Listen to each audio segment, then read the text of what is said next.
Good morning and welcome back. Thank you for joining me, only animator for Danger Aware. And today I am continuing to work on our any ladybug character. And what I'm doing is creating one of our species characters, which will then allow us to create Undecillions of ladybugs if we need them. So we can create a new ladybug on the fly that looks different than our other ladybugs and go on, and it'll still be the same puppet though. So if you were with me last time, I was working on the hands, and so today I'm going to complete the final hand. So I have already done the other three hands. You can zoom in here and you can see that we can rotate the hand left and right, front and back basically, with also intertwining the fingers. So we can also rotate the hand up and down. So you can see that the stick in the hand moves and shrinks and grows if I move slow enough that you can see it, or I can instantly flip to one to the other. So now here, if I bend these fingers over each other like this, let's do this and then that, and then so we got our crossed fingers, but you can see here that the little finger is under the middle finger but over the forefinger. And of course then we've got the thumb on there that's actually going under the middle finger as well. Let's see, how is it? It's under the little finger there, and how they're overlapping. So now as I move this lever here, it will change how the fingers are overlapping. And so we can get any possible overlapping of fingers that we need, and then we can flip to the back of the hand. So, and also still have the fingers overlapping each other there. Here this hand does rotate, but we don't have the interlacing happening yet. We're going to apply this to the lever for finger interlacing. With 64 being our number of desired positions and 65 being our actual, I worked out, well, how do I want the fingers overlapping? Forefinger, middle finger, small finger, thumb, object, and palm. How do we lay those out so that we can overlap our fingers as we want, when we want? And I worked it out well. I can do all that in 33 positions. And so I cut it up and put it into 64 so that every other degree we're going to change to the next pattern. Now, how does this work? Well, if you've been using Moho for very long, you may have come across the fact that you can go into the constraints of the group and you can go to depth sort and you can enable animated layer order. What does this mean? That means that during animation I can change the order that these objects are right now laid out on the construction. So just like in construction, I can move these things around and overlap them however I want. By enabling animated layer order, we can do that in animation. And if we can do it in animation, we can do it in an action, as an action is simply a short animation. All right? Why is this turned off already? Why is it normally off? Because enabling this requires a lot more computer processing power and memory storage. When you increase any feature that's turned off, if you turn these on, you're not just activating something, you're increasing the amount of memory required for this particular puppet. Now, things like this masking here, the moment we turn on the masking, that's adding the extra memory. Then changing the selections, that really doesn't change the amount of memory. That just changes what memory is stored. So that's why these are dots and not selection boxes. This selection box actually makes a major change to your puppet. So enabling this extra pixel, that changes the amount of memory and adds a feature that has to be tracked. Okay? So depth sorting is a checkbox that adds to the memory that's used. We go to physics, enabling physics, that adds to the memory used, the processing and the storage. Same with gravity, same with motion blur. Any of these features that we turn on is going to increase the complexity of our puppet, increasing the amount of memory and the amount of storage required. So that's why this feature is not turned on automatically. So if you're going to turn it on, just understand your system, if it's not designed for animation, may be detrimentally affected. It may slow down. It may bog down every once in a while because you're increasing the amount of memory that's required for this puppet to function. Okay? It's not so bad with one puppet, but when you start putting 3 or 4 puppets on the scene, now you're putting your processor to handle that much complexity for each character. So what we're doing here, making extremely complex characters, that will take more processing power.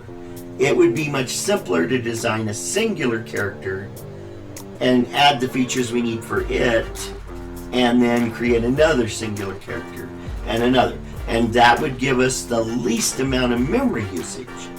But I'm adding in digital DNA, which allows us to alter the character. Because I'm altering character, I have to add more bones that allow me to control how that alterations happen, again increasing complexity. So everything you add increases complexity. So we don't have to do complex hands. We could use switch layers, create specific hands, and just switch between those specific hands. But I wanted to do a little bit more than that with my characters. It's probably the wrong thing to do because I'm not an animator. I'm a computer programmer. And I'm taking the program to as far as I can take it. And that's what's going on here. I'm an extremist. I like to take the software to its extreme to find out where it's going to break. And then I let Moho know, hey, I can break your program here. And then they fix it. And so we've got a good relationship going. They fixed a lot of things that I've come across. So now let's get into the actual programming of that layer sorting. Now what we're going to do is program the finger interlacing, but I've worked out that interlacing ahead of time through much trial and error. So the P here is the palm of the hand. And as you can see, it stays in the same position all the way through until the very last, where we're looking at the back of the hand. So when we're looking at the back of the hand, we want the palm at the top with everything else on, behind the palm. Because with the palm on top, it covers up everything else. All right? So that's why it's here at the bottom. We need the palm, but it's behind all the fingers and all the object. All right? So we've got the palm, we've got an object in hand.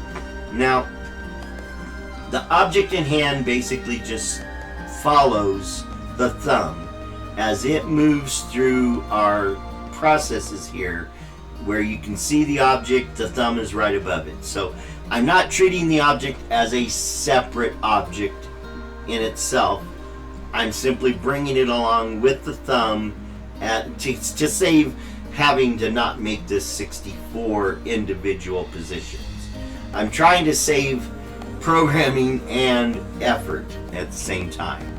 Now you can see here in the center I break my pattern, and that's because we want our center point to be our main structure, and ended up with only 31 different changes, so it didn't actually work out to 64, so we double up here at the center.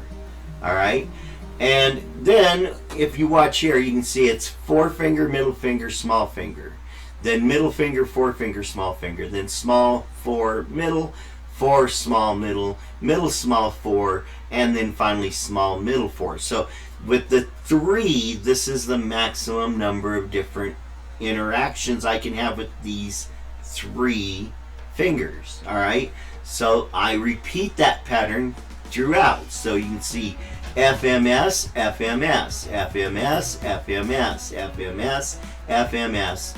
Then we drop the thumb and object come up, but we still have FMS, FMS, and again FMS. And then here the object comes up, so our FMS is there. But as you can see, that repeats all the way through, as does the second line and the third line. The pattern remains the same throughout, repeating in the groups. The only difference is there, where is the thumb, object, and finally the palm.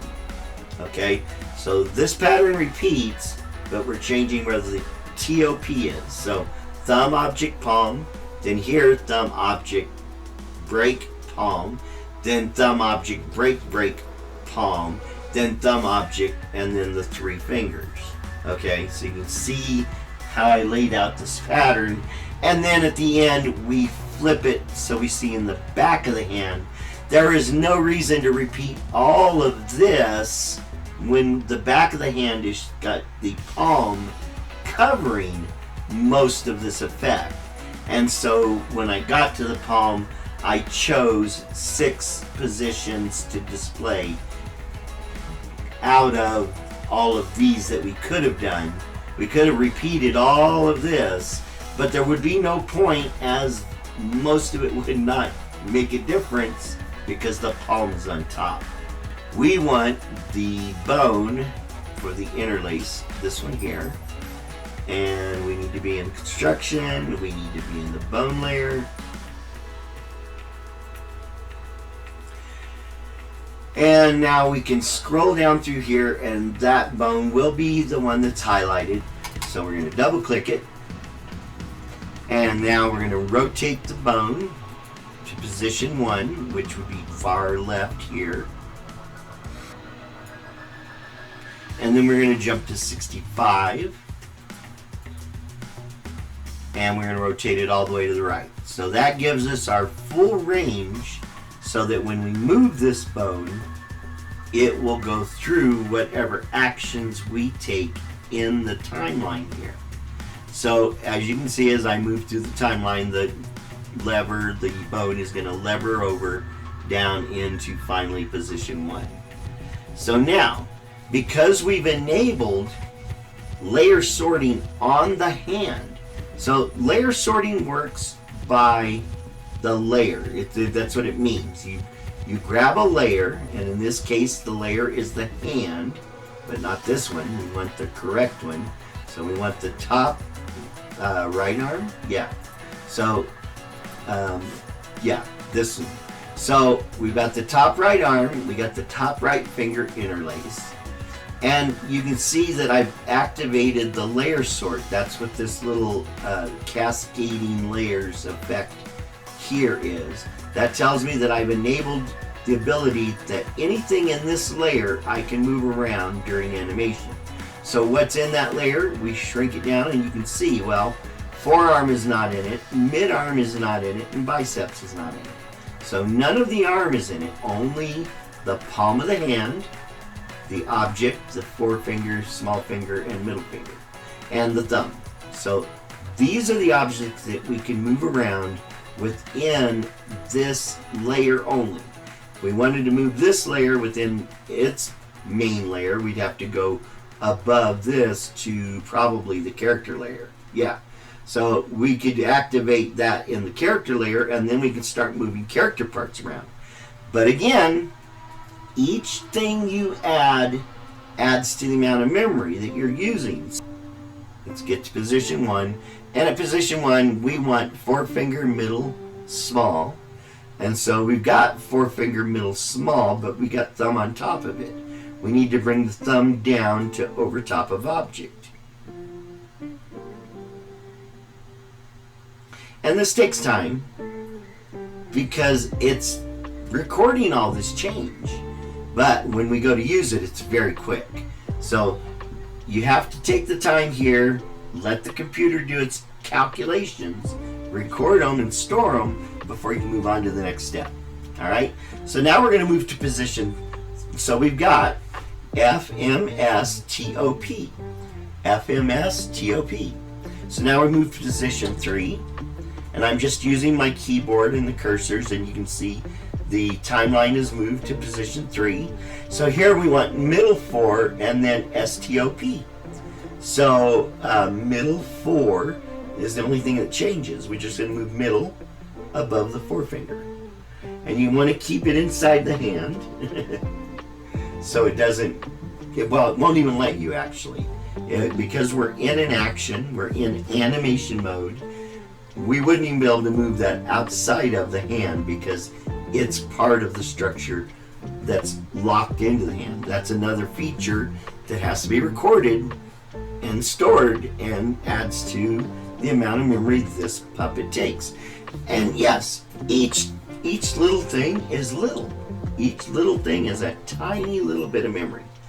But when you've got a very complex character like this with hundreds of parts, bones, drawings and such, it is very complex. It does become a lot. And then if you use 2 or 3 of these characters like this, then it really becomes a lot. Alright, so now we're at 3, we've got middle, 4, and everything else. So now we move on to position 5. And here we want the small finger above the forefinger. And so we're going to bring that up above the forefinger. And then we want the middle finger below both of those. So after it completes the move, I can then bring the middle finger down to below the forefinger. And you can see with this group, TOP, I don't have to move any of these. I'm only affecting the 3 fingers at this point. Alright, so now we're going to move to 7. At 7, we want the forefinger on top with the small finger and then the middle. So middle stays where it's at. We just need to move the forefinger above the small finger.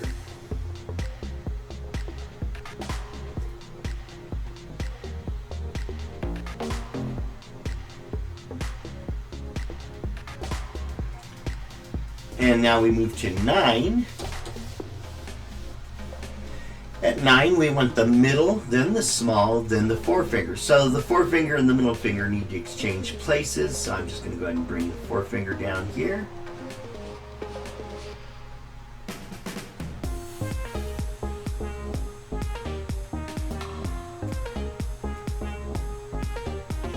And then the middle finger on top of the small finger.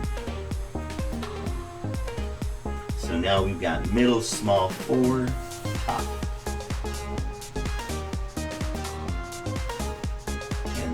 Small 4, top. Now, when I was first learning this, I couldn't figure out, well, where is it stored? It's not on the timeline. I'm not seeing anything on the timeline showing me where these fingers are. How are they recording that? Because we can see it's happening as we move along the timeline. We can see the fingers moving and flipping with each other. And as we let go, then we can see the change happen here. As long as we're holding the timeline, it's not going to update. But the moment we let go, then it's going to change the pattern over here to what we've set it at. So we were at 9. Let's go back to 9. And so at 9, we've got middle, small, 4, top. And then here we got middle, small, 4, top. So then we're going to go to 11. And now we want SMF. So small, middle, 4. And that just means moving the small finger on top of the middle finger.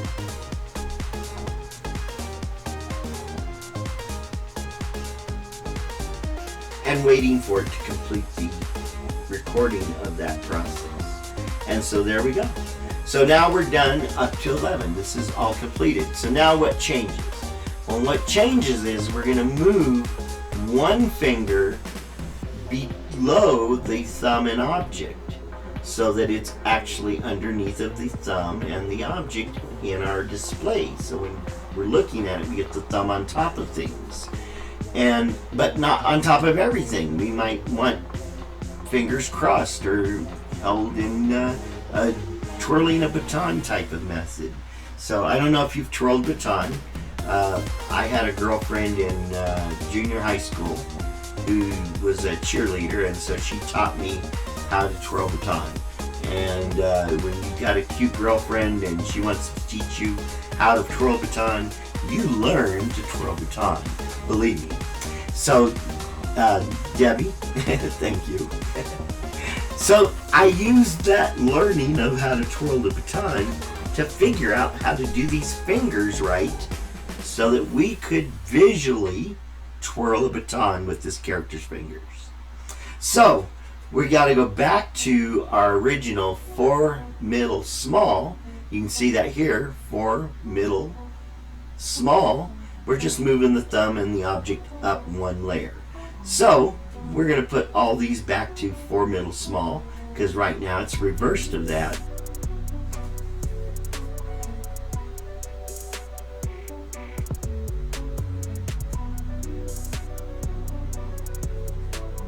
Now the small, instead of dropping it here underneath of the mid finger, I'm going to bring it all the way down under thumb and object so that we end up with what we need at 13. Oh, I'm still at 11. I messed up. I've got to put all that back.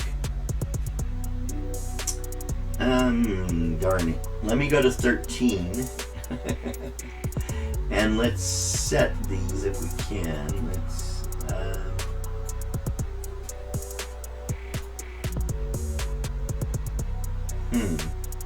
well, we'll find out. Let's go back to 11. At 11, we need small on the top, and then middle, then 4.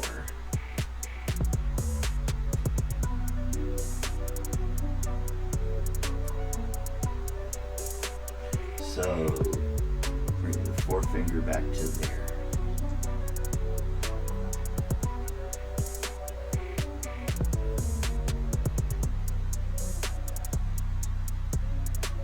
Alright, now we're going to go to 13. And then at 13, we want 4 middle. So it didn't take, so I'm going to bring this down below object.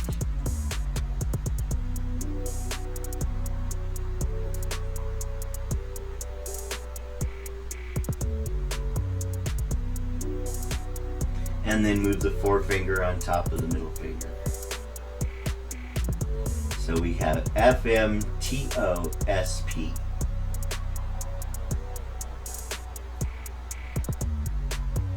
So FMTOSP. Perfect. So now we're going to move to 15. The only change here is that the middle and the 4-finger exchange places. So we're going to just bring the middle finger above the 4-finger and drop it there.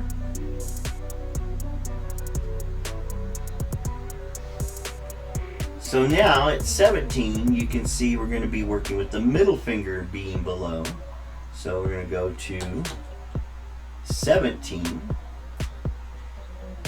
And we're going to drag the middle finger down to below the small finger. And then we're going to bring the small finger to the top of the list.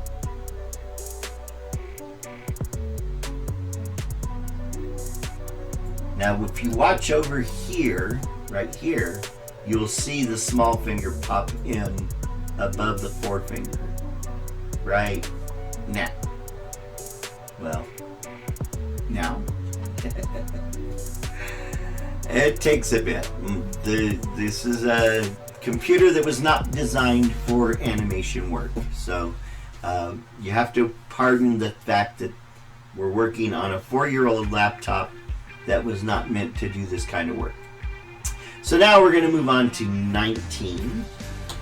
And at 19, we want the forefinger, then the small finger, and the middle finger stays where it's at. So we're just going to reverse these two here.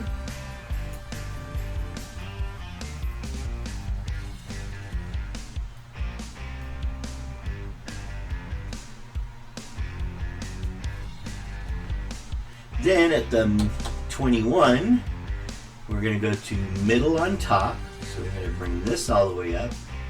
And the forefinger is going to be at the bottom underneath of the thumb and object.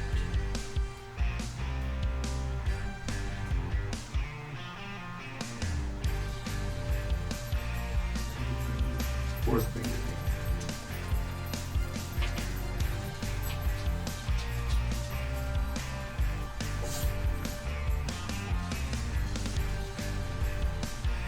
All right, so now we go to 21, and we've got the middle on top, or was that was 21. Now we go to 23, so now the middle and small finger just exchange places. So we've got small, middle, 4, but with thumb and object in between.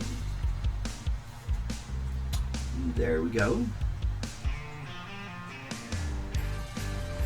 And now our small finger is closest to us on the hand. Alright, so now we're going to go to our mid section. As you can see, it's still 6 and 3 and 3, but in the middle we've got our main reset layout, which is not the layout of the hand as I designed it, but I probably should start designing it laid out like this so that is the reset position. But there is no reset for layer order. Oh, and I was going to show you, where do you see the changes? The changes are in the hand. So we go to the hand because it's the layer that is holding all these objects. So you can see here, these little boxes are representing where I'm making the changes of the layer sorting. So if you need to go in and go, oh, I did a whole bunch, I need to delete it. That's what happened to me in the beginning, but I couldn't figure out where this was. But it's in the layer that allows the sorting underneath of it. So now we go back to what we were working on, which is 23 with small, medium, TOFP. So small, middle, TOFP. So there we go. So now we're going to move on to 25. And at 25, we need to reset for middle, small.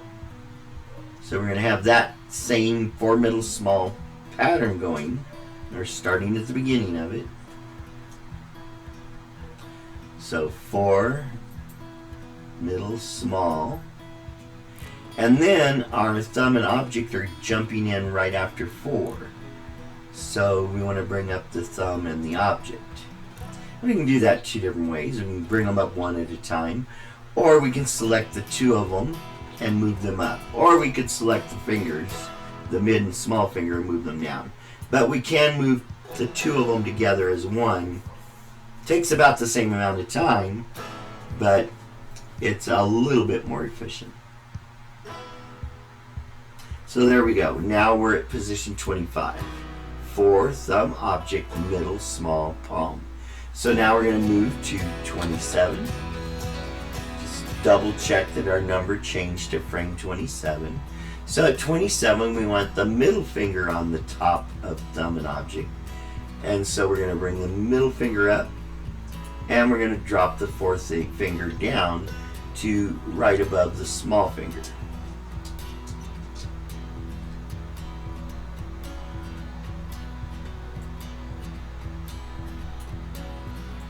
And sometimes it makes you grab it twice.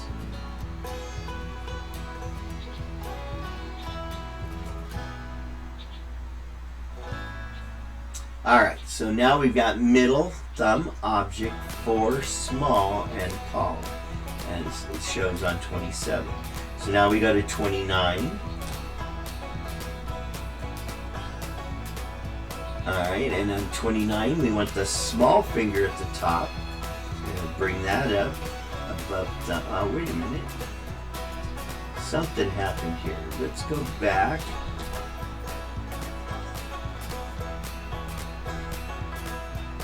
should be back on 27.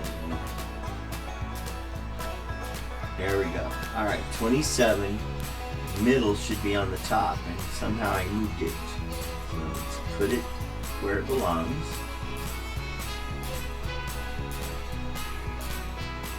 I'm glad I caught that. That would have thrown everything off. No, it wouldn't. I could come back into this position and fixed it. But I'd rather do it right the first time. So 25, we've got forefinger, thumb object, middle. 27, we've got middle, thumb object, 4. And then 29, we've got the small finger on top. And then the forefinger, and then the middle finger.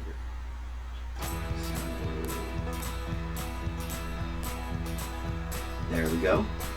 So now we're going to move to 31. So at 31, we go with what's for both 31 and 33. So we want the object at the top. Now that's where things change, because all along object has been below the thumb. Well, this is the one place where the object will be on top of the entire hand. So we're going to bring the object up, but it's still part of the hand. But it's on top of all the other hand features. That's how I should have said it. So now we've got the object, and then we want the thumb. So we bring that up. Then we want the 4 middles, small. So the same as our beginning pattern for our fingers. So we need to bring the small below the middle. And then we have the palm. So we've got object, thumb, forefinger, middle finger, small finger, palm. So there we go. Object, thumb, 4, middle, small, palm. Now, we don't jump to 33, because that would just be putting these in the same order, and there's no need to change anything. So now we're going to jump to 35. And at 35, we want the forefinger at the very top. So we're going to bring that up. Then we want thumb object, so we need to put the object back below thumb.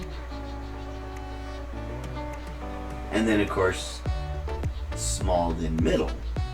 Because we're not recreating the beginning of the pattern, we're now in like number 7's position. So FSM is our pattern we're looking for.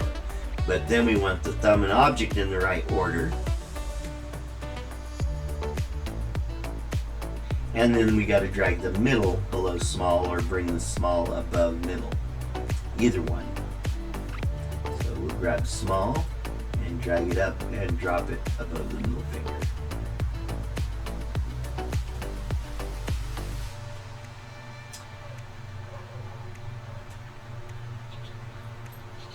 And now we go to 37.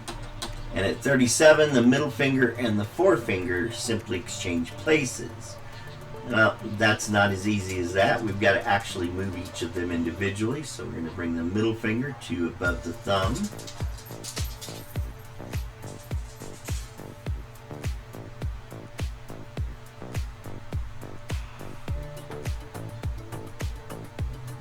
And then bring the forefinger down below the small finger. Right here.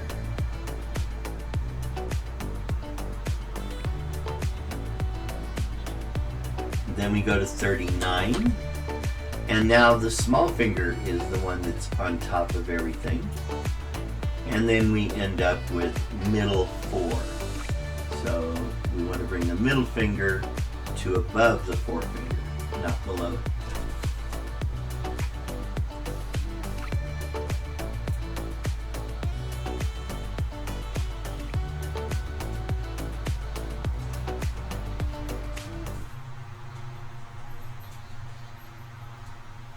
And now we go to 41.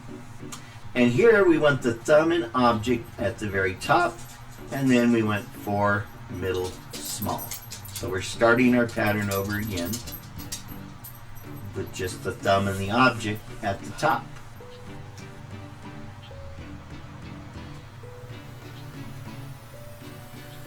And the small finger comes down to below the middle finger.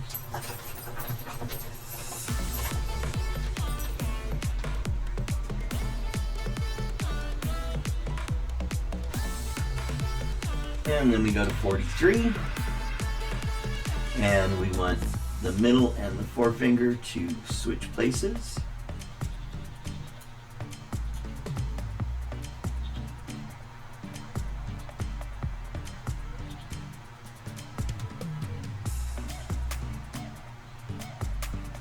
And then we go to 45, and we want to basically just reverse the order at all here.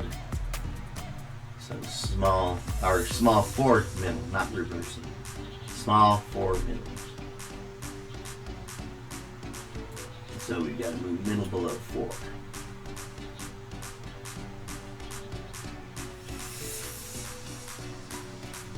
And then at 47,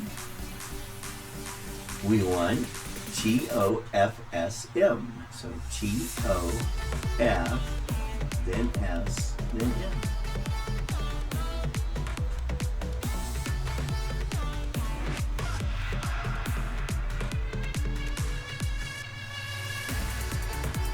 Then at 49, we want middle, small 4.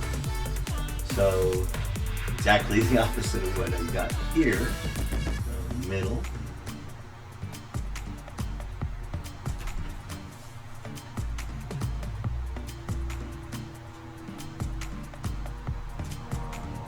And then forefinger comes under the small finger.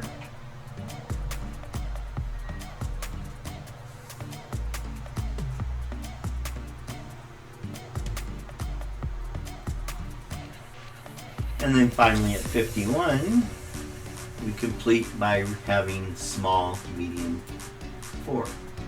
I keep saying medium, small, middle, 4. So small finger, middle finger, forefinger. Now at 53, we're now going to bring the palm all the way to the top. So it will be on top of everything. But the problem with that is we still see the crease for the palm. And we don't want to do that because at this point the crease should be on the other side of the palm of the hand. So how do we get rid of it? Well, we could come over here and say, well, now make it invisible at this point, but then we have to make sure it's visible from this point forward, so at every position. What I learned and figured out is the easiest way to handle this is by width. So we use T to select this set of points for just the palm. And now that we're at 53, we want the thickness of that line to be 0. So we're going to go to that object and hit width, W, to change the width of it. And that gives us this control here. And we're just going to change this to 0. So the line is still there. It's still on our side of the palm, but we can't see it. Now we need to go back one step to 52. At 52, we still want to see that line. But as you can see, it's only 0.1. So here we want to change it back to 100. Now, you cannot set this at 100, go to the next position, and change it to 0, because when you come back to this, 100 will be a portion of 100 between here and position 1. So, set your 0 at 53, then move back to 52 to make it visible, then go back to 53. So now we've got our palm on top, and we no longer seeing the crease of the palm of the hand. So now we can do our finger positioning. So what we want is palm, 4, middle, small, with the object thrown in between, because if we wanted to do each object position, as you can see, we'd end up doubling the amount of positions we would need here.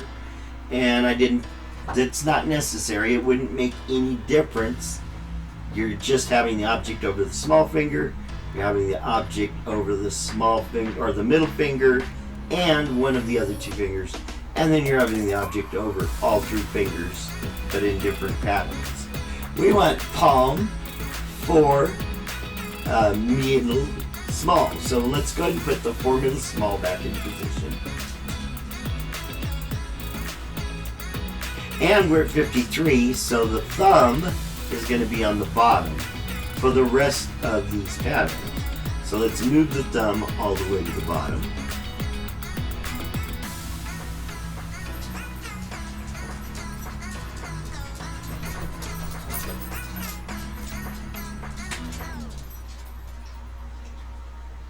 And the middle finger is supposed to be between the small and the medium. The forefinger. The mid finger should be between the small and forefinger. And then the object comes down to be just on top of the small finger.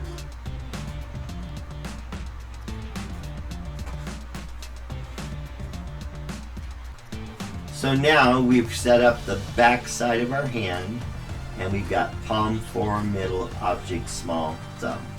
Palm, 4, middle, object, small, thumb. So now we're going to move to 55. At 55, the 4 and middle simply switch places. So that's pretty simple.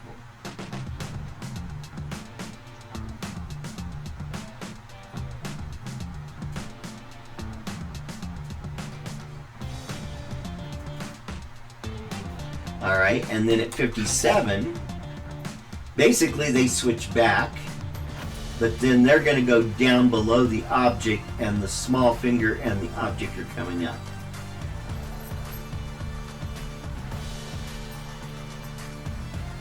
So we're going to move the small finger on top, and then the object is going to go under the finger.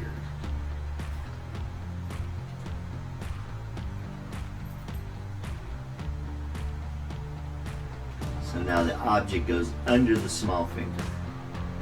So now we got S-O-F-M. S-O-F-M. Perfect. Now we need 59. We're going to go F-O-S-M. So we don't need to worry about palm and thumb anymore. We're only worried about the 4 in the middle. So we're going to bring the forefinger above the object, and then bring the small finger below the object.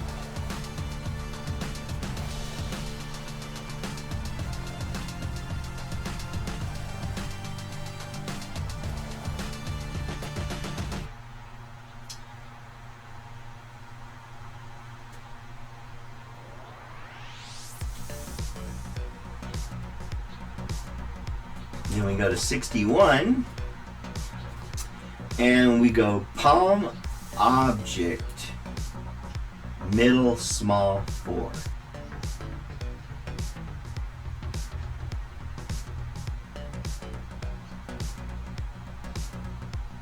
So middle over small, and then the forefinger under small.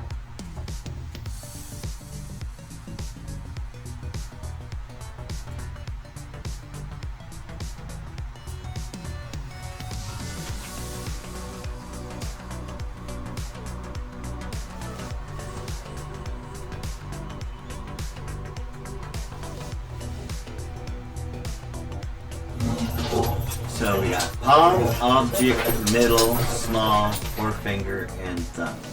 Now we're going to move to 63, which is our final position. And that's going to be palm, object, small, middle, 4. So just a small change.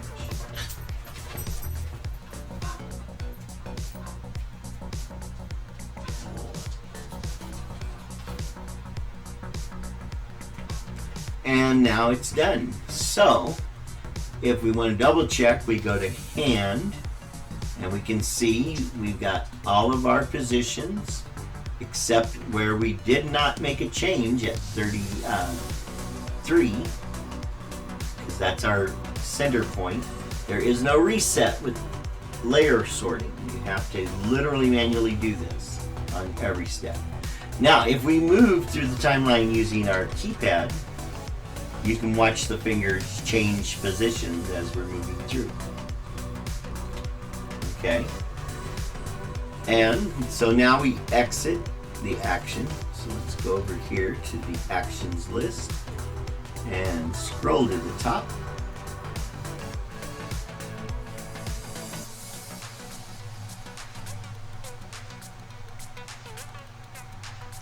And double click on the main line.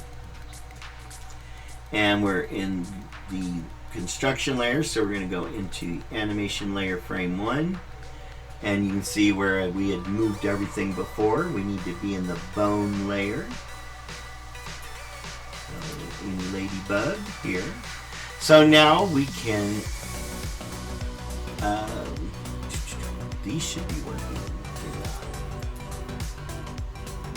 So we got to do this part. Yeah, that finger's working. No, I didn't do the forefinger. All right, so let's just do this. We'll just bring that back like that. Bring this over like that, and bring that down like that. We can see here that our fingers are interlacing every which way we possibly could want them. And we're getting the back of the palm when we want it. So everything is working as we want it to, except for this bone here. So we're going to go to that.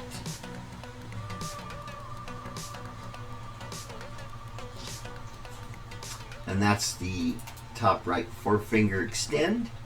So here we are, and it is at the 0 position. So we want to grab the cadet blue bones here. So zooming in, hit B for bone, and grab this one, and dragging everything to the right with the right click and drag. And zoom out is quicker. So zooming out, and then we're going to zoom in, and it should be the middle one. And so shift, I'm going to grab the other bone.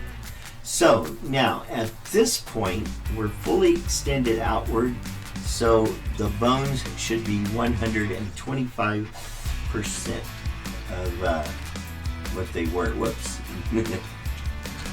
Not 1200%, 125% of their normal length.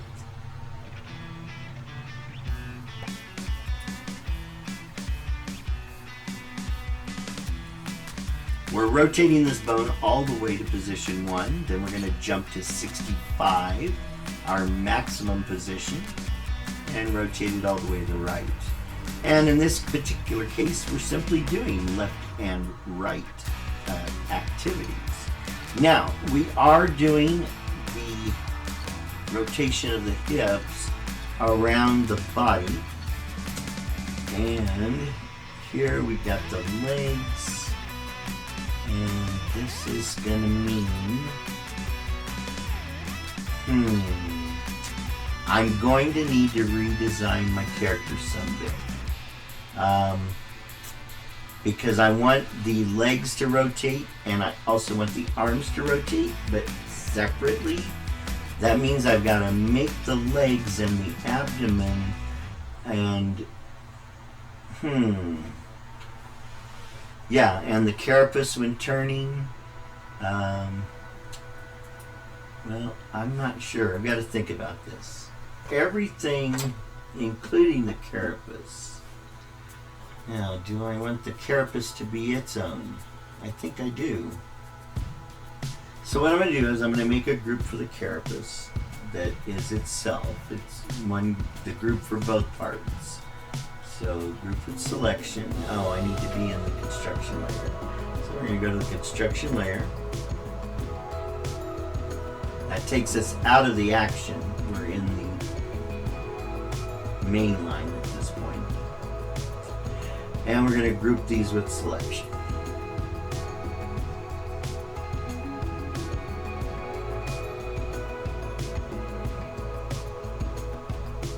And we're going to call that carapace behind. then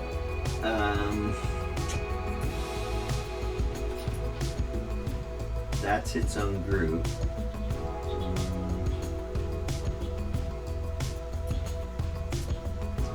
And then we want all of this to be grouped as the lower body.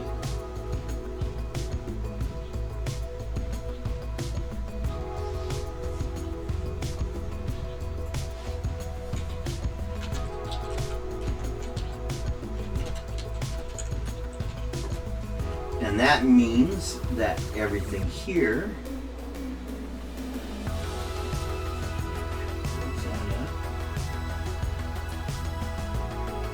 everything from the character ID to the arm,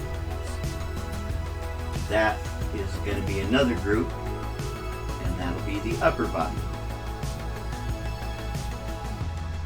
And I have done this on other characters, so this is not just a new thing here. So.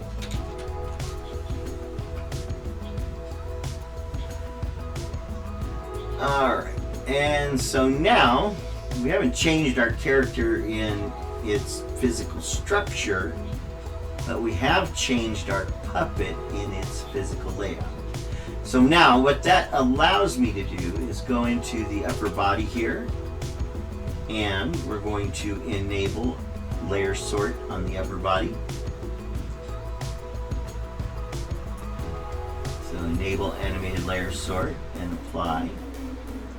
And then we're going to do the same thing on the lower body. Click down here. And the reason we do this is you cannot affect a layer sort from two different actions, or even from an action and within animation as well. You can only do one or the other. And we're going to enable animated layer order here. Again, we're adding a lot of memory to this character by doing this. So we're creating two new groups. Still all the same groups of parts, but we've created two new complete groups that includes all of those parts as separate entities, so that we can work with the lower body alone and we can work with the upper body alone. Okay? So and you can see we've got the animated layer sorting icon showing us that we've properly set it up. So now I can do the leg thing here. I'm concerned about the carapace though, so that, well, maybe not. No, the carapace shouldn't matter because I've got two sets. I've got a set for in front and a set for behind. So alright, so we're going to go back into the bone layer for the character, and we're going to go back to that action to rotate the hips basically. So down the timeline or the actions list here, and it's saying lips. That should not be saying lips. So what do we got here? Rotate legs is what we should be getting.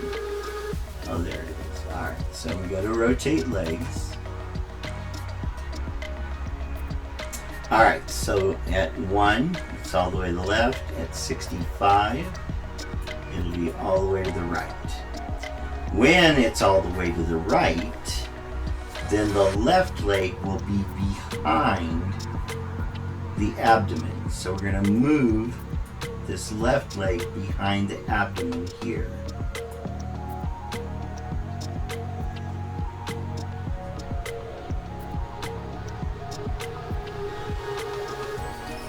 Just like that. And then when we're at 1, it'll be the opposite. And you can see the leg already popped back out. So now we want the right leg to be behind the abdomen.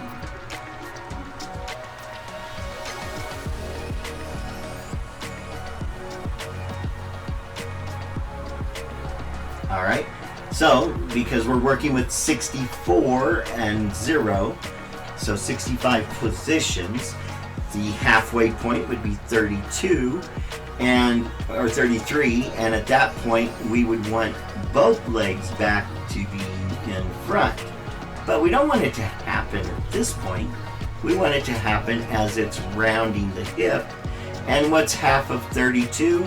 16. So we jump to 16. And at 16, we want this right leg back up where it was originally. So generally I set things up where it's right leg, right arm, left arm, so on. So normal would be right leg on top. So there we go. We've got our right leg and our left leg both on top, and that should remain that way until 48, which is 16 above 32. So at 48, now we want that left leg to be behind the abdomen, and we want to stay behind the abdomen all the way to 65, which it will because we already set it at 65 to be behind. And so there we go. So at 65, the leg is behind. At 48, it swings back around in front. And then down at 16, the other one swings around behind. So there we've got our ordering happening. Now we just need to make the legs look like they're moving in 3 dimensions to do that. Now, when it's all the way around the backside, I think we want it to be even further in than where its rest state is. So we're going to grab this bone right there and go to the bone layer. So at this point, we want this bone to shrink somewhat. And I'm going to go with 50%. Let's go half of what it currently is. So there we go. When you're completely rotated around, that's going to be at 50%. Which means this bone's going to move around also towards the center. And let's bring that to 5%. So now it looks like the character's legs are behind and in front. Not quite exactly fully turned, but almost. So now, when we get to 48, we know it's going to flip around in front. Or, you know, at 47 actually. But at 48, it's between 47 and 48, it flips around. So at this point, we need this bone to not only be reset back to 100, but even further. So I'm not sure how far, because we want to make sure that the leg stays attached to the body at this point. So we're going to stretch this out manually by grabbing this point, and we're going to drag to the right. Now, the leg's detached right there. We don't want that. So we want it to where the line, the strokes, overlap each other. So at the maximum, they're still going to be overlapping each other. Then at 47, it comes into the front. And now as we go across to 33, we want everything reset. So we're going to grab this bone, and we're going to grab this bone. And at this point, we want them released. So we're going to reset to 100%. All right? So now they can be affected in this action and in other actions. So now we go down to 16, and at 16 is where we flip to the backside. So we want to stretch this bone. So B for bone. Select this one, then T to transform, and we're going to stretch this one until the stroke is barely overlapping. Like right there. So what is that? 138%. And then it's going to go all the way around to the back side, and at this point, remember, we want 50%. And on this bone, we want 5%. And we've already reset them, So as we return to the center of our timeline, the legs appear to be rotating around the body. So just like that, and we've got our body rotation. Now, that's great for the legs, but it is pretty static, and once we're at each extreme like this, I think our body should be changing a bit. So we're going to go down into the abdomen here, and the bottom two, numbers 1 and 2, we want it to look like the character has turned, and when they turn, they're going to be a little thinner. So, because they fly, they're kind of aerodynamic.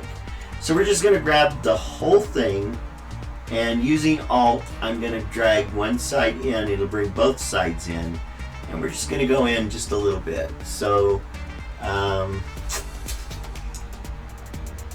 right there. I don't see that I can see it changing by scale, so I can't do both of them identical, but we can get it close anyway. So again, I'm holding Alt so that it's doing both sides together. Alright, so now we want it to look like this also at the other extreme. So we're just going to copy this. Well, what we need to do is select the two bones that matter, or the two parts that matter. So the abdomen and 1 and 2, we're going to grab both those parts. So we've got both those parts selected here. And we want to copy what's selected, the red. So we're going to copy, Control C, and we're going to go to position 1 and Control V, and now it should revert back to that same shape. There we go. So it did it on 1 but not on 2, so we got to do them individually. So we'll go to 2, select it, move to 65. It shows 66 here. 65. And then we're going to copy that red line here and then paste it at 1. So now it is going to look the same at both extremes, but now at 33 we want to reset everything. So 33, now we go reset the object because we've changed the drawing, so we're going to reset the drawing. Same with abdomen 1, we're going to reset the drawing. So there we go. Now as the legs rotate, it looks like the body is rotating with it, but as you can see, if you caught it, because I've changed the width just enough, the legs are disconnecting at 16, I think. Let's see. Well, maybe not. It's still there. So it's there at 17, it's there at 15. All right, let's check the 48. So we're going to go 47, 48. So, oh, it's still touching, but it's a little bit long on that. So I'm going to go to that bone and get just that bone and just bring that in just a hair. Let's see, it was 138. Let's go, and this one was 139. So let's go 136. Yeah, we'll go 136, and then at 16, we should be at 136 on this bone. So we'll change this to 136. And there the strokes are fully overlapping, so it doesn't look like the leg is coming apart from the body. And because we have perfectly round rotationals at the top of the bone there, it will stay connected as we rotate the legs, no matter how far we rotate. So there we go. We've got our bottom legs rotating around the bottom abdomen there, and we're just getting a slight change in the look as it does so. Alright, so that is finished. And I like to do that with my animation characters. When I'm doing actions, I like to do one little thing with that action. That's it, and then we're done. So now we move on to the next bone. So B for bone, we'll select this one. That's right carapace, open and close. Okay, so closed is obviously going to be down, but we want it to be the 0 point. When we open the carapace to fly, it's going to be all the way out. When we close the carapace, it's going to be where it's at right now. Can we overclose the carapace? That's the question. So we don't really have to do the negative portion of this action. So let's go ahead and do the 65 and rotate it up.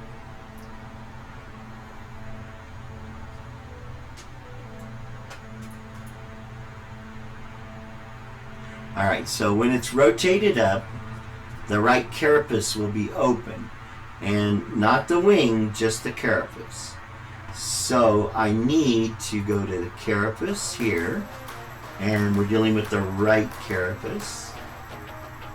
Alright, and we're going to select the object itself. So that says, oh, these are complex. There's a carapace inside with the wing.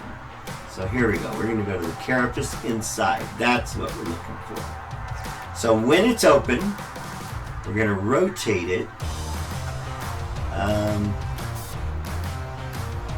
I don't think they can rotate it a full 90. So what do we got? We got 82 and a half right there. Let's go 85. So 85 degrees. And then when it gets to 32 or 33, we want it to reset angle. And then it'll stay at that reset from there on. So the rest of the way it's still just closed. You can't close more. And we don't want it halfway open most of the time, which is what would happen is if we didn't have it reset here. So there it's open and there it's closed and it stays closed. So that's good. We're done with that one. Let's move on to the next bone. And that would be the left carapace open and close. We're going to rotate the bone all the way down for position 1. And then at 65, it'll be all the way open.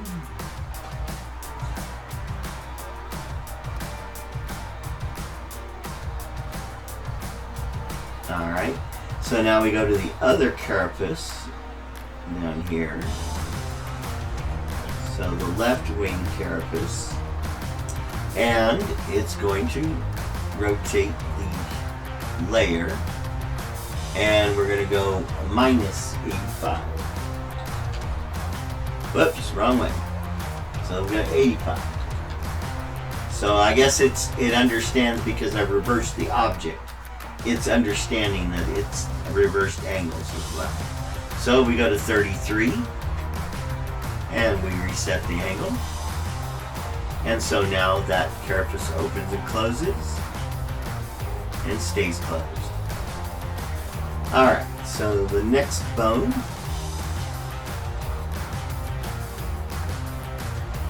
and that is rotate lower arms. I'm going to have to make references to these arms. And that's going to cause a lot of memory usage. But I don't see any other way I can do this because my abdomen is down here. And it's not part of the arms at all. And so I can't rotate the abdomen for the arms. Can't rotate the arms around the abdomen by moving their layers. It's not going to happen. So what I've got to do is make a reference layer of all these arms, each of these arms, and I'm going to have to put it here, and then instead of rotating the parts by moving the layers here, we're going to turn the front ones off and on. So with the one when they're in the backs will be on and the fronts will be off. When the fronts will be on and the backs will be on. So we don't need to turn the backs off at all. They're just going to stay on. the front ones will turn off and on. So what we need to do then, because when you make a change to the main layer, the reference layer also does that thing. If we make the forearms invisible, the back arm, or the references of those arms, the ones behind the abdomen, will also disappear. So that means we need to actually move all of these arms to below the abdomen. And this I need to be in the construction layer, so it may not work at the moment. I may have to go and move first. Yeah. So, yeah, it didn't move. So we're going to go to the construction layer, and now we're going to move these arms to below the abdomen.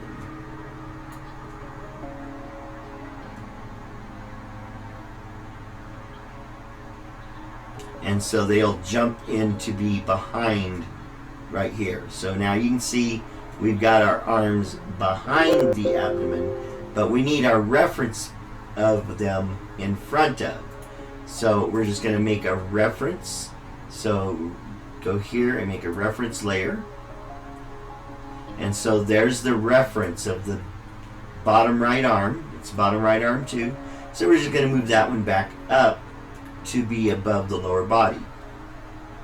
And that'll pop up on the screen here as an arm in front.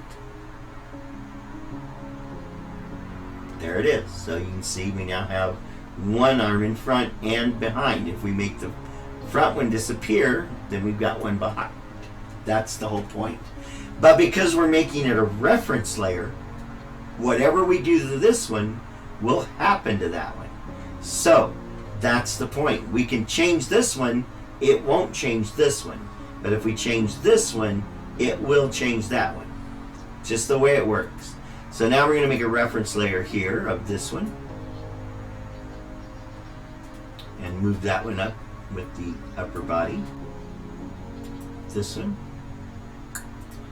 Okay, wait. Alright. So bottom right and bottom left arm is done. So now we need to do top right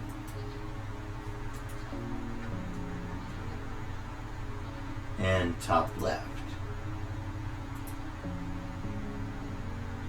And we can pick these up together using control. I can get the two of them at once and move them together to right there.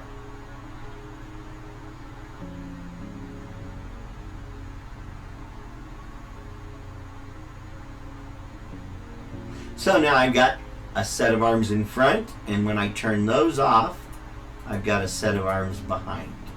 All right? So, but we're not going to turn them off with this. That doesn't work right. You've got to turn it off inside the each object, okay? So, now we're going to rotate the lower arms. So we've got to go back into this action. Let's go back to the bone layer. And there it is. Oh, click the wrong one. Alright, so now we're going to rotate the lower arms. So we're going to rotate this bone all the way to the left.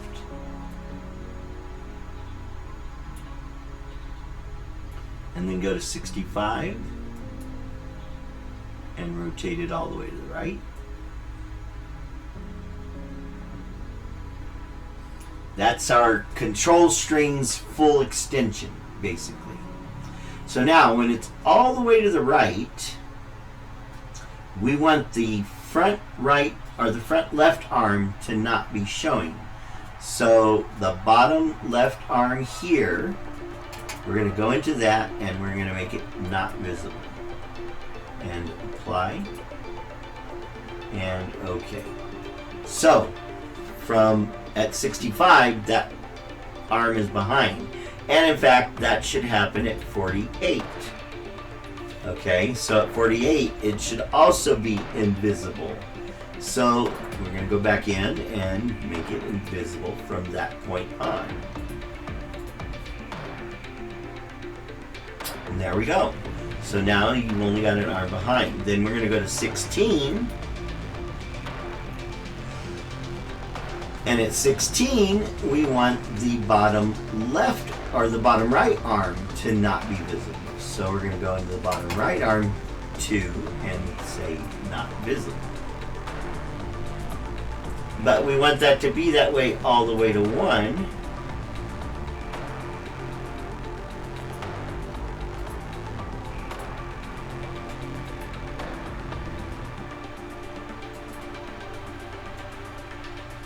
Actually, we want it to be invisible from 1 up through 15.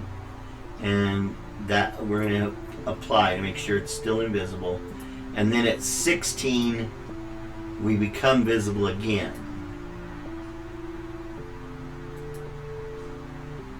Or 17, that'll work.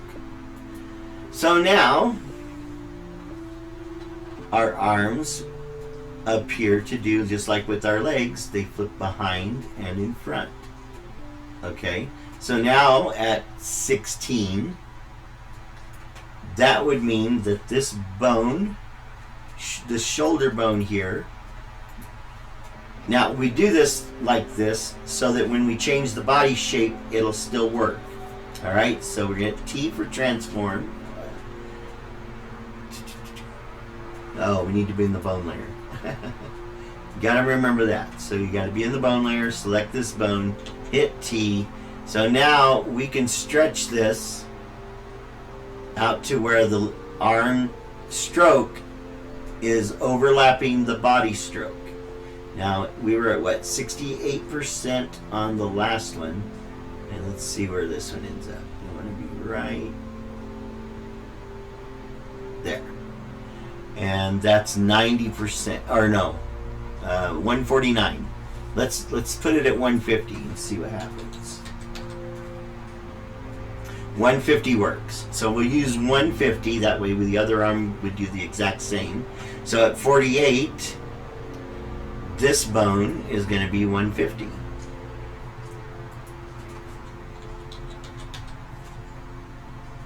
Alright, and then at 33, both bones get reset.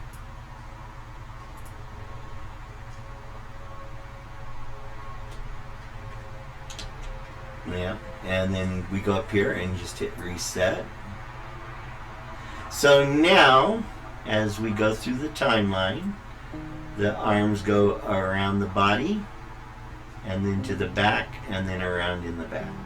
Alright, so then, at 1, we don't want it to be in the exact same position, just like with the legs. We want to be able to take this down to 50%. Alright, and, oops, but not both of them.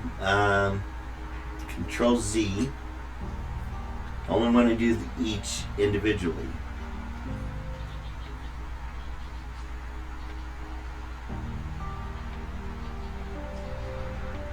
Alright, so B for bone, and I only want this bone to be at 50%.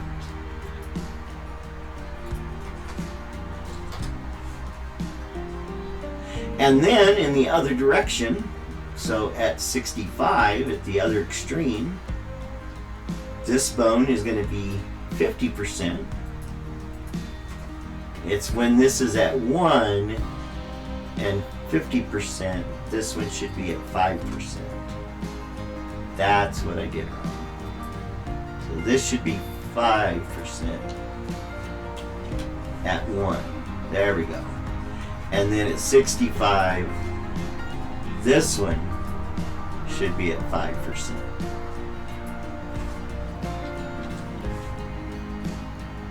There we go. Now it looks like it's going around the body somewhat. But just like with the legs, we got no happening on these body parts. But we got to be careful because we don't want to move the wrong one. So we want to do the two between here and the bottom. So we're going to go down to these abdomens here. Let's see. Here. And we want 3 and 4. So what I'm going to do is going to move the bulge here. And I probably need to go back and do that on the legs as well. But as we move through the timeline, we get to 65. I want these 3 points. There. So I want these 3 points. Using Control Z to put it back, then G to grab, and hit T, and I'm going to drag them to the right, like this, and then I'm going to shrink it up a bit. Let's go about right there. So then the opposite direction, we're going to drag it. I'm holding shift to keep it from going up and down. We're going to go left just like that, and then introduce this, covering that about right there. So then at 33, of course, we need to reset everything. So this is the drawing, so we just hit reset. And we can select the whole body part to reset it. It doesn't hurt to do all of it. Alright, and so now as the arms rotate around the body is rotating as well, at least that portion of it. And we need to do the next one up as well. So abdomen 4. And at this point we're going to be resetting, so we can just do that now. At 65, we're going to grab G to grab, and I'm going to grab these 3 points and hit T and shift and move until these 2 points on the edge are lined up right here. And then I'm just going to shrink this over a bit more, about the halfway point. And then we go back to 1 and do the opposite. So, holding shift, I drag this over to right there, and then I shrink this over like that. I'm just basically matching the top and the bottom there. So then at 33, we select everything and reset. So now when we move through this timeline, the arms are rotating around the body and around. So it ends up on top of the upper arm abdomens, but as an animator you're going to have to choose what you're going to do there. I think we're done with this action. Again, every action should be as minimal as possible. You don't want to change too much with a single action bone. So now let's go to the bone layer, and we're going to test that bone out. So rotating the lower arms. There we go. So now when we rotate the legs and the arms, yeah, we should move that the center part of the body there with the legs. So let's go back to the rotate legs.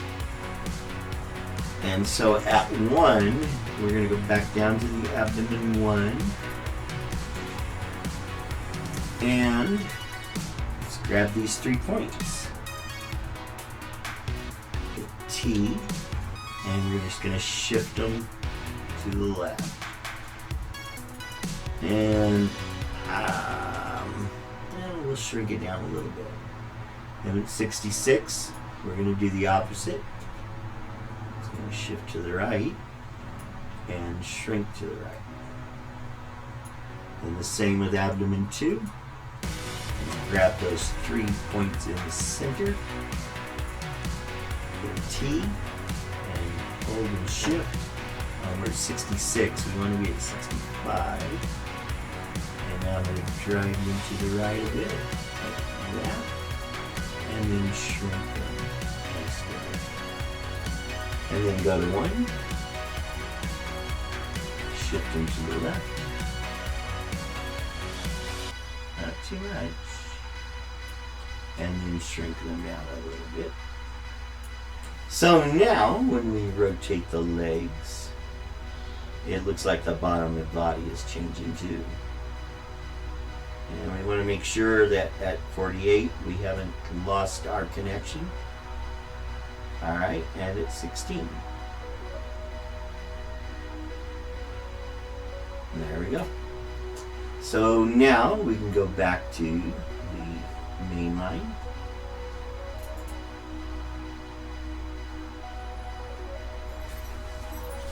And we're done with the bottom set of controls. And we're going to move on to the next button. That would be this one. And this is rotate the upper arms. So we're basically just going to do the same thing we just did with the lower arms. So go to the action.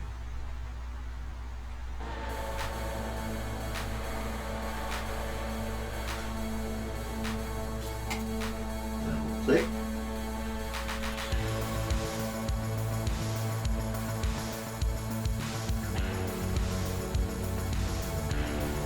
Rotate the bone all the way to the left for the smallest or the far left position. And then 65 will be far right.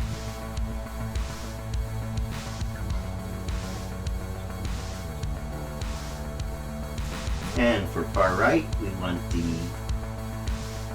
front top left arm. So top left arm, this one here. We're going to make that not visible. Oh, wait. We start that at 48. So at 48, we want this arm to disappear.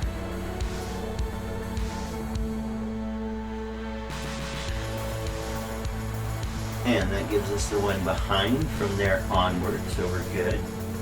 And then it's always going to be in front all the way over to 1. And then at 1, we want the top right arm to be disappeared up until 16. So we're going at 1 and make it not visible. And apply. And that'll make it invisible throughout. We're going to jump down to 16 and make it visible.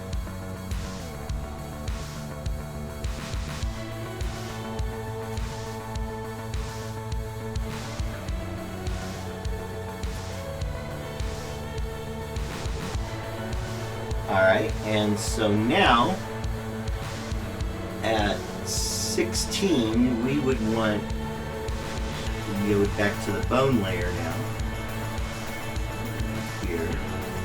So now at 16 we would want this bone extended as far as we go, and as I remember we were working with 150. So we're going to go 150. There it is. It could be a little bit longer. Let's go 158, I think, what we were at the beginning. Looks a little bit far. 156. That's the one. And then this bone would be at 5%. No, not 5% yet. Sorry.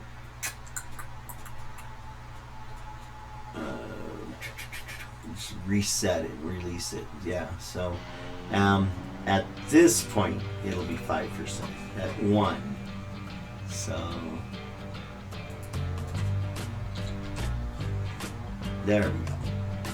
And then at 48, this is going to be 156 is what we want here. All right, let's get a hold of this bone right here. And then at 1, it needs to be 50%. There we go. 33, they should be reset. So it looks like it is. Oh no, B for bone, and B for bone, and T, and reset.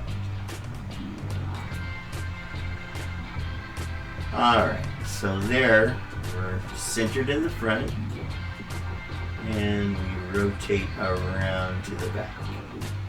And go in the other direction, You rotate around to the back. Right there. Okay. So at 1 now, we're going to go to the abdomen. Just 5 and 6. Alright, so 5, we're going to go G to grab and grab the 3 points on the bottom. And then hit T. And with it to the left, we're going to bring these just till it gets right about there. And then we're going to shrink this up about there. And we'll go to 65. And it's going to be the opposite. Oh, it didn't reset. So go to 33 first. And then reset. There we go. And then it's 65. So over. And I'm holding shift again. And then this goes in. Alright, and now abdomen 6, we do the same thing. G grab the bottom 3, hit T, rotate them over, shrink them in. Oops, I'm not shrinking. Grab the whole thing instead of the edge. There we go. Right there. And then at 1,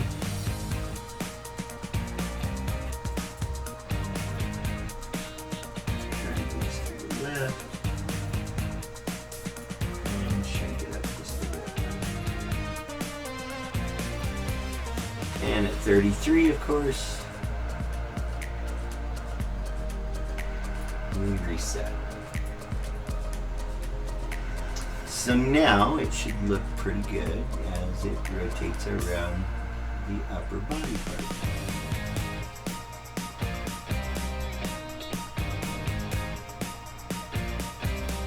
Alright, and so now the next bone is right wing extend. So the right wing is currently extended, but that's not what we want. So let's go to bone layer. Go to that action. So basically, just like the carapace, we're going to only use half of this action. So let's start with rotating it at 1. Rotate it down, and that's going to be the wing extended down.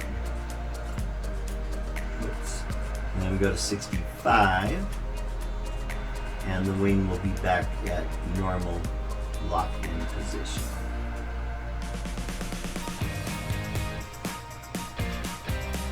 Don't grab the wrong bone. If you do, you're setting a feature for that bone, so be careful. Rotate this all the way up.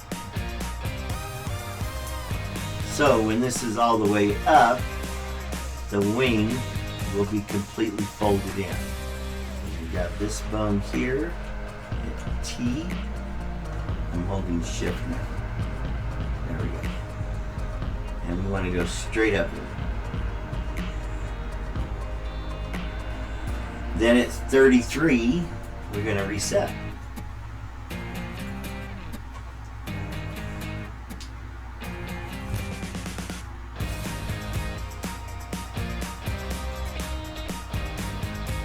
All right, and then at 1, I think what we can do is make the wings bigger. Is all we do. So B for bone, where you got both of these wing bones. So we've got both bones selected, and we're at 1, so let's stretch them out. Let's make their scale 125. Let's see what that looks like. That's fine. Yeah. And then at 33, we would reset. So that gives us something with the extra wing. We can actually just make the wing longer. And then fold it up. Ta-da! So how much did we go down? 125, right? So now we do the left wing extend, which is right there. And we'll rotate it down. There it goes. Okay, so now it's at 60 at 1, and then at 65, we're going to rotate it all the way up.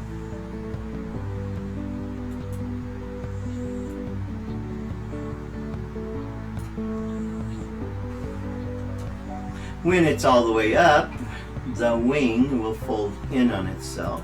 So grab this and swing it straight up.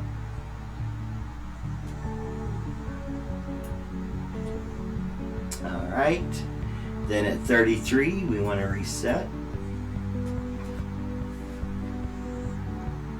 on the angle.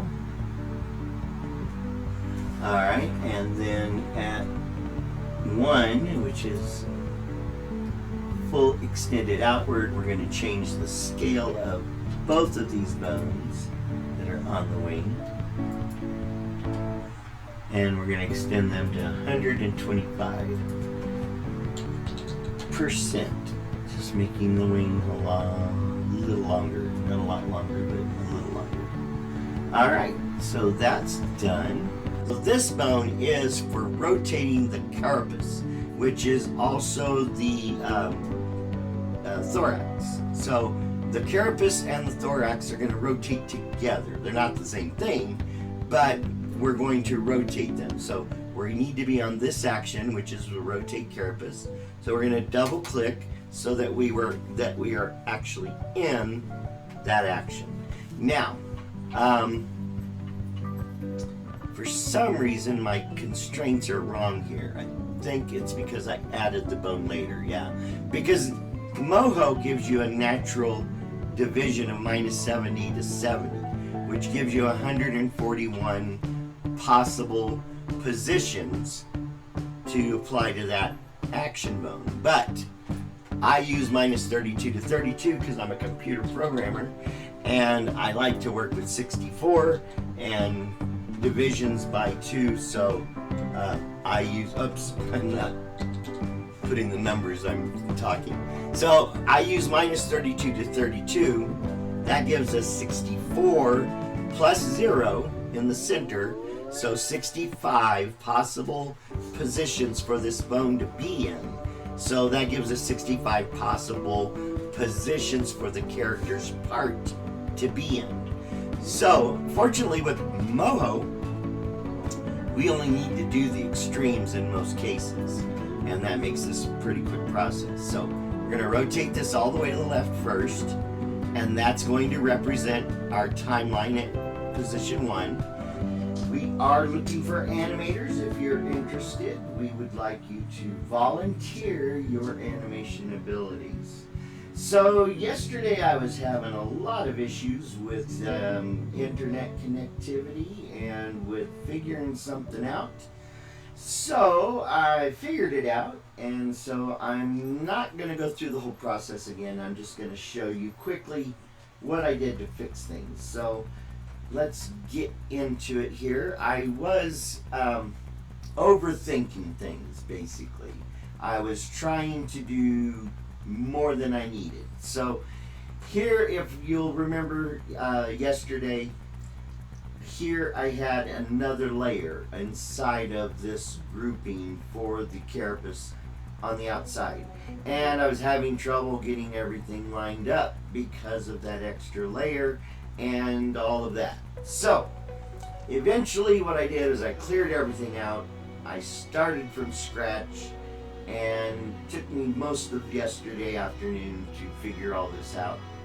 But now I've got my carapace with my spots masking and my carapace mask.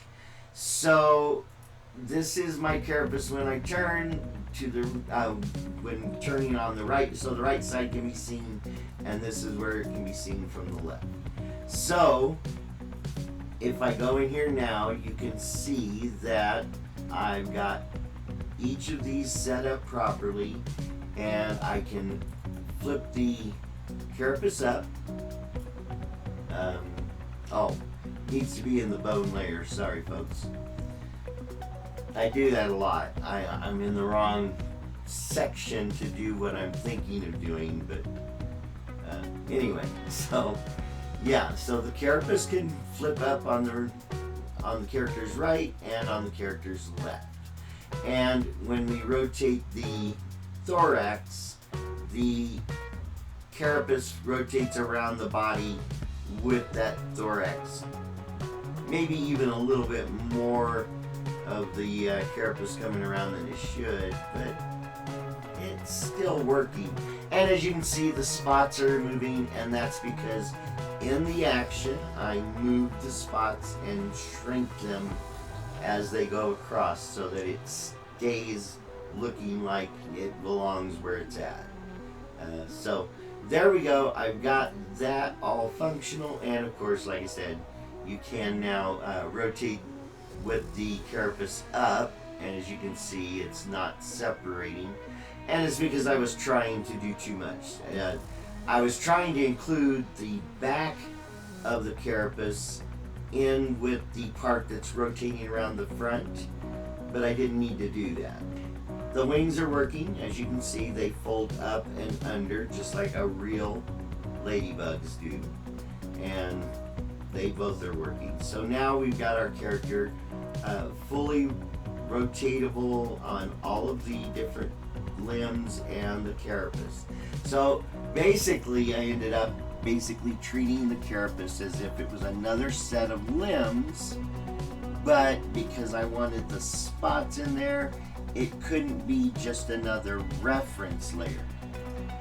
Now we have a lot of actions created that do a lot of simple, repeatable activities that will make animating this character during, the process of creating an animation much easier.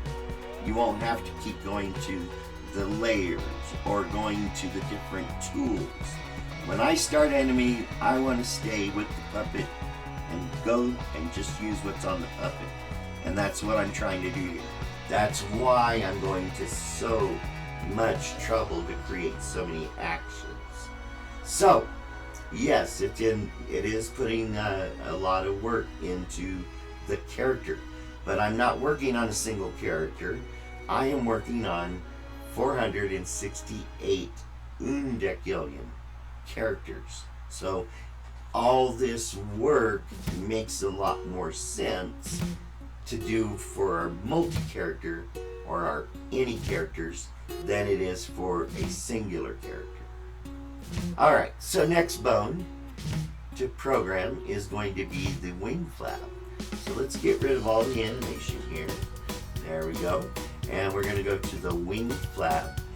And I think what I'm going to do here is, originally I separated it with a lever that would go flap to the left, flap to the right, flap to center.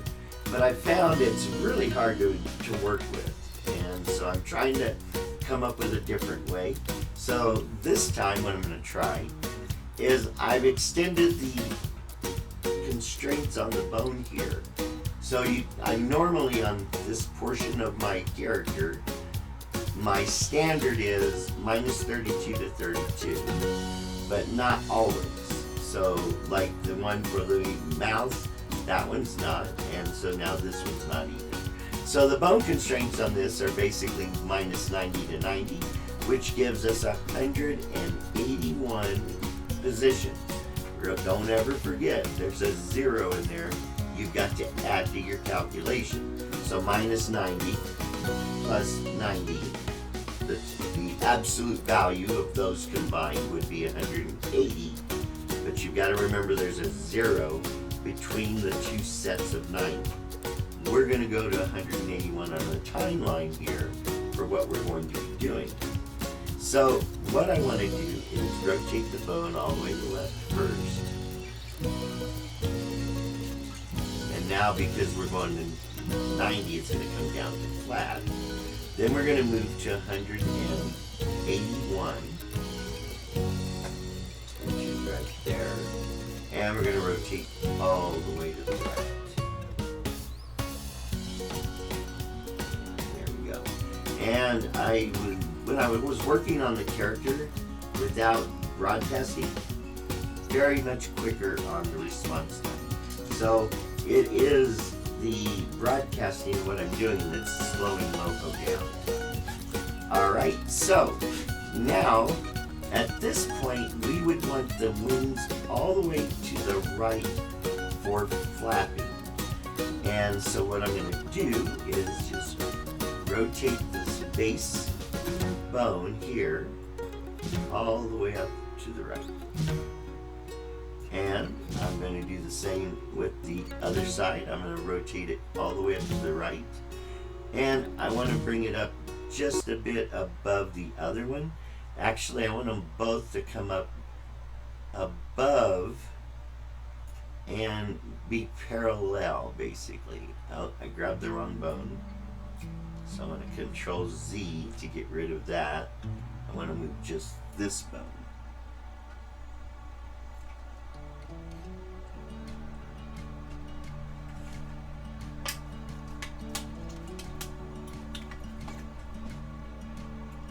So I'm going to move this, and I basically want the wings to be basically parallel. And then at center point, which is going to be 91, so we're going to go to 91. That's where we're going to get our straight up and down on this bone, and 0. So we want to reset both of these bones. So I'm going to hit B for bone and then shift and grab this second bone. And then I'm just going to reset their rotation so that they're back to normal. So at straight up and down, they're fine. Alright, so I'm going to zoom in. Now, if you'll notice, these bones are light blue now because I've moved them in this action. So it's letting me know which bones I'm already working with. So I want to rotate it. Bring it up and around. There we go. And we want to come just about below the eye, right there.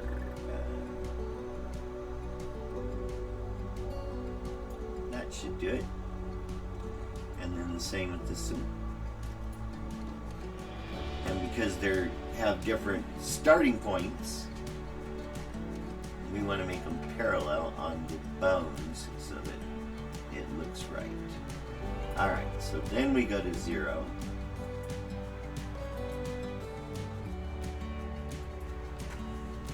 So that gets them to the far extremes to the right and left. But I don't want them to only go to those hard extremes. In between, mostly the middle part, I want to flap up and down. So I'm going to go to 144 here. And at this point, I'm going to manually force the wings to be as high up as they can be. Okay, so we want this bone. And I want to rotate it so that the wing is flapping all the way up to about there, just about to the height of the antenna. In fact, if I move this up so that we're touching the antenna to the top of the screen there, now we can bring the wing to touch that point too. So right there, it's a little bit too far. To be more accurate, get further away from the base of the bone that you're working on. Alright, and then this one is going to come all the way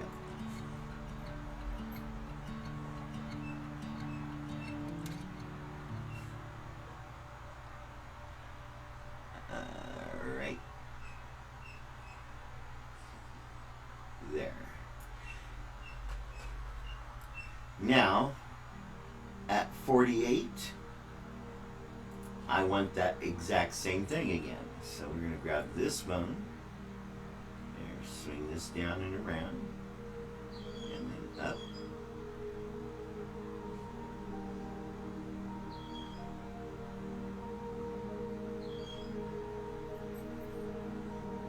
This jerkiness is probably as much me as the system being slow because I'm broadcasting.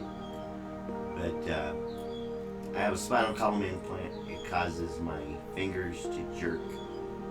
Sometimes I end up right-clicking when I want to left-click, or right-clicking when I don't want to click at all.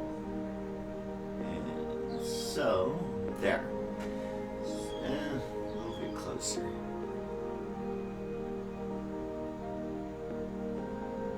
Alright, up. Come on. Like I said, when you're manipulating a bone and you want more control, go further from the base once you grab it. So there we go. Now I've got it. So hopefully this will now swing the other one around like that. Oops. So we can flap on one side of the body. Okay, so that's not really flapping on one side of the body. So let's make it so that when we're at 49 here, bring these over down here, and bring this one.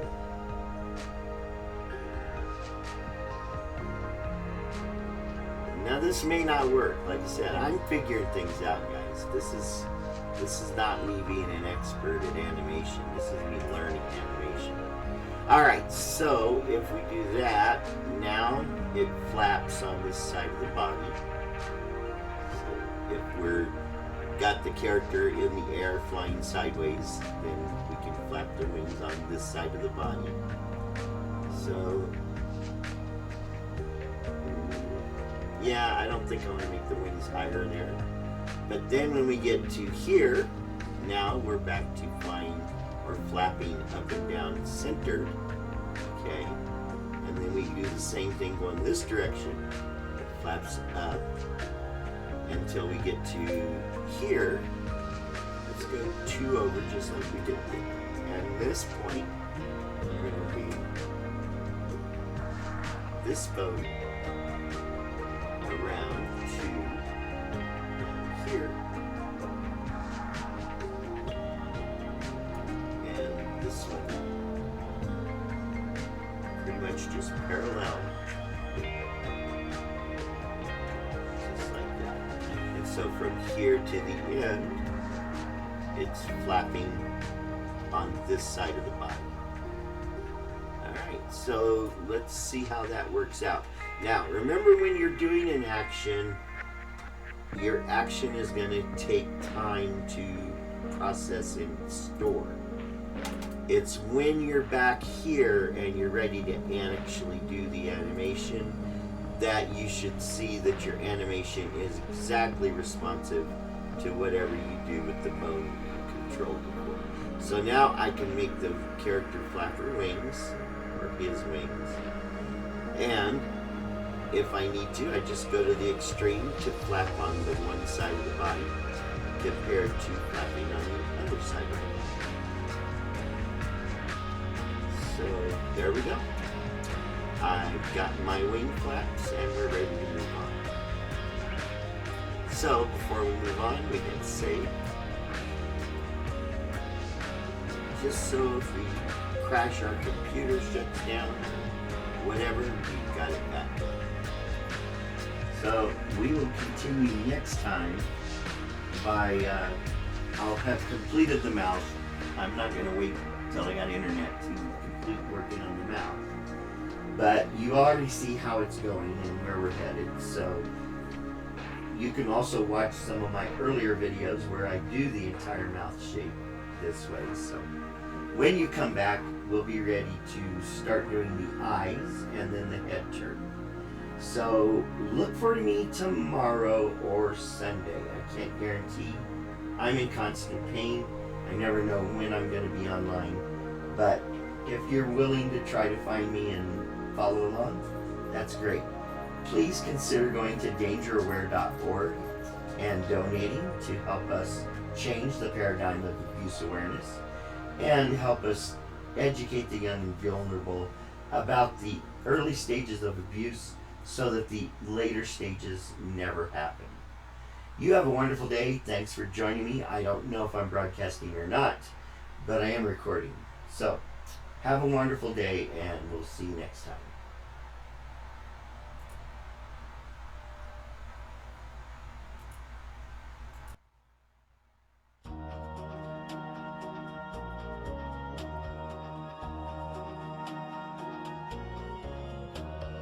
Danger, danger, could be a stranger, could be the one that lives next door. Danger, danger, could be a stranger, could be the one that you adore. Watch for the things that cause alarm, watch for the one that would do you harm. Danger, danger, could be a stranger, could be the one that lives next door. Danger, danger, could be a stranger, could be the one that you adore. Please be alert and be aware of all the dangers anywhere.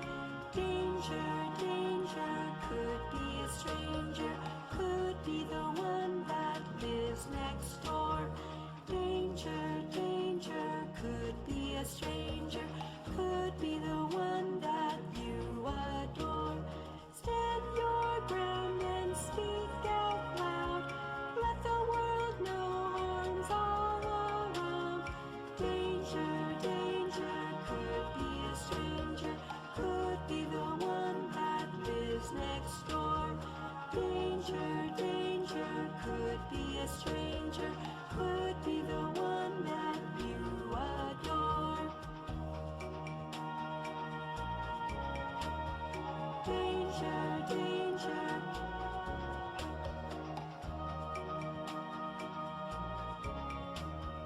Danger, danger. Danger, danger, could be a stranger,